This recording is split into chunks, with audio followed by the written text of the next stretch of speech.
Say hi, Burnsy. Hi, Burnsy. Hi, guys. Yeah. So, Scotty, what'd you find? when I took this hose off, I could have swore I saw something puke. And I'm looking around going, no, I don't see anything. So, are you guys ready for what we found?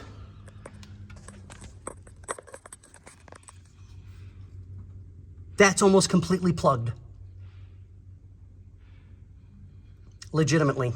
So then I went, well, let's take a look at the hose. Ready? Oh, my God. That's completely plugged. There's more schmegma in there than there is in Bobby's hair. That's not saying much. I know, right? Poor Bobby. So, yeah, we've got to do a complete, utter flush on this.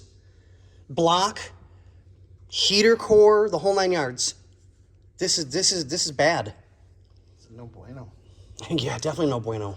I'm cutting. Oh, you take the thermostat housing off. I know you did. And there was no, I didn't get the chance to look in there. It's clean. And I mean, there's a little bit of antifreeze and stuff in there, but I mean, it doesn't look real bad. No. Okay, well, this is just going to be a short one to show you guys what we found. But yeah, Bobby will get everything uploaded, and we'll get it to you guys and get it to the owner. All right, thanks, guys. What do we say, Burnsy? Deuces.